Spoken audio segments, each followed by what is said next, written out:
น้องสดีก็สิได้กินนะเด้อจ้า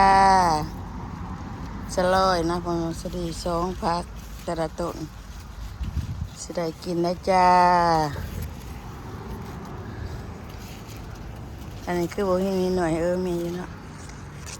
นี่ปลูกได้หลายใช้ได้หลายก็มีหน่วยอยู่เด้อจ้าตัวได้ดมขนาดกับว่าปล่อยมันขึ้นเองมันสิขี้ข้าน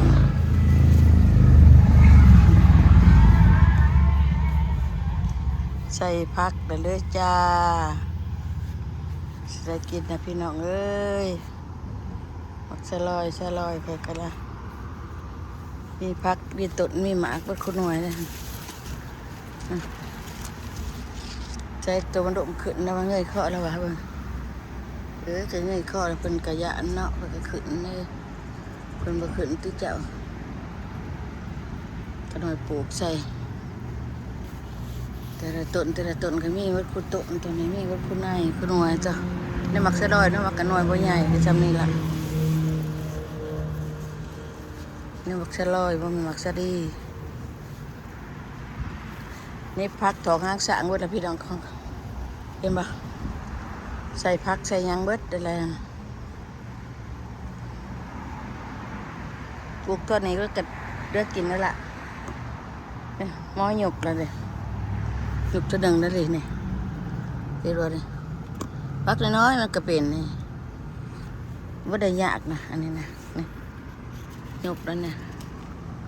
ม้อยแดงเลยก็ม้อยขาวแล้วก็เบิดล่ะมันหยกมาก็ได้ตึ๊บเลยเข้าไปนี่เป็นหมาก็คือต้นตัวน่ะแล้วเราใส่ลายอยู่เป็นหมาก็เป็นคือกันแต่ว่าหมากหน่อยหมากยังบ่หูด่ะนี่เด้ใหญ่สิหน่อยเกินไปจะลอยมันบ่ใหญ่หรอกแล้วหน่อยก็มีพักจักมีบ่มีแล้วขน่อยปลูกเองปีนี้กับมือพวกบ่ปลูกให้ปลูกเองอันนี้เป็นจังไหนลองเบิ่งในปีแรกได้นี่นะตะกี้พัวปลูกใส่ขน่อยคุดไถเพิ่นปลูกตอนนี้ก็ขน่อยปลูกเองคุดเองปลูกเองมันจะเป็นจังไหนเบิ่งดูบริไลใน3 แถวประมาณแถว1 2 4 6 8 10 ต้น30 40 ต้นพอดี40 ก่อพี่น้องนะ3 แถวนี่ตัวนี้10เลยนี่ตัวนี้10เลยบ้านนี้แถวละ10 2 4 6 8 10 11เนาะ11 12 ต้น40 50 ปลายพอได้กินต้นน้อยต้นใหญ่ก็แล้วแต่พี่นาสิปลูกมาหอดนี่มาเดียนกันหอดพี่ปลูกมาหอดพี่กันได้มันก็พักใหญ่นะสลอยก็ซ้ำนี้แล้วเนาะพี่น้องสลอยมันสิพักใหญ่ซ้ำได้บ่แม่นสรีเด้มีหมาบ่คุต้นตัวน้อยใหญ่กันมีหมดเลยจะอ่อนบ่พี่น้องขน้อยไก่ปีแดกสิปลูกเด้อพี่น้องเด้อจะสิเป็นไนบ่มีนะบ่ฮู้ละขน้อยเคยปลูกเคยโดนบ่ตัดตีนคือพัวขน้อยตัดตีนสอมตีนขน้อยบ่สอมพัวสอมมันแต่เพิ่นนี่สิตัดออกเบิดอันนี้ขน้อยบ่ตัดปลายมันเกิดเองไปเฮ็ดปุ๋ยเฮ็ดพุ่นเฮ็ดปุ๋ยต้นใหญ่ต้นน้อยก็ยากขน้อยบ่ตัดไปมันปีก่อนนี่พวกนี่สอมเบิดตีนมันขนมผสมแจ๊กไปพี่ดิปล่อยมันเกิดเองธรรมชาติต้นนี้3 พักแปลกได้ขนมปลูกในบ่มีอันคือเราปลูกพวกขนมปลูกในต้นหนึ่งนั่นสิเสียก้อนหนึ่งสิมีต้นหนึ่งเสียแบบเป็นดำๆเป็นยุ่งๆนะขนมไปบ่เป็นแจ๊กต้นเลยแปลกป่ะพี่น้องนี่เราแปลกกับแปลกอีกสิละพวกเราหันมากสิเป็นนั้น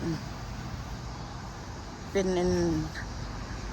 โพงในต้นมันเกิดมาแล้วก็บ่มีหน่วยก็สิตายเป็นดอกเหล้าบ่เป็นหยังก็บ่ฮู้อันนี้บ่เป็นหยังเลย ดีเบิดดอกแดกก็ได้เนาะดอกกันมันขึ้นมาก็ดีเบิดก็กระดอยของเราผัดว่าเป็นดอกเหล้าเป็นดอกอันนั้นถิ่มได้กว่าไรของเราปลูกมันนะก็โดยว่าได้เป็นแจกต้นเลยแปลกเด้อพี่น้องเด้อขนาดว่าแปลกได้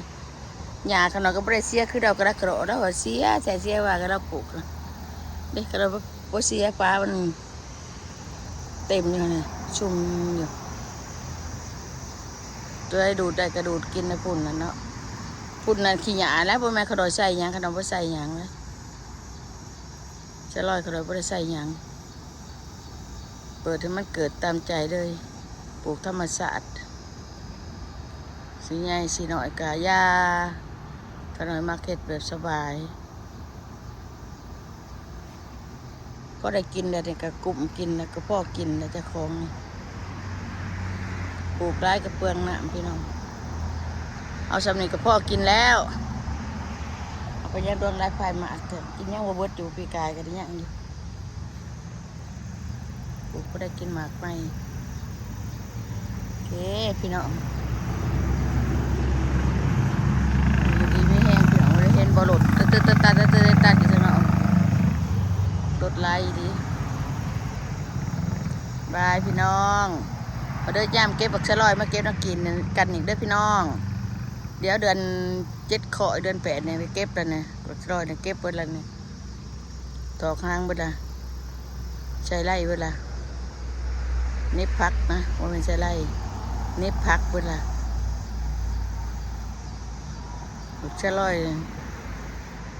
ก็ดอยปลูกเองกับมือดารินนะเป็นแบบนี้นะบริยากบริซ่าพัวเป็นจะไว้ยังนั่นยังสิได้สิจันเราว่าเราบริเฮ็ดปีนี้ก็เราเฮ็ดเดียวกันหน่อยพอได้กินนี่โอเคพี่น้องอยู่ดีไม่แห้งเอาอย่าลืมกดไลค์กดแชร์กดติดตามด้วยพี่น้องเด้อเพื่อเป็นกำลังใจขอมอบขอบใจที่ติดตามทุกคนเก็บชีอยู่ไกลอยู่ไสก็ดีอยู่บ้านอยู่เมืองอยู่ไทยอยู่ลาวกันก็มอบขอบใจทุกคู่ทุกคนเอาบาย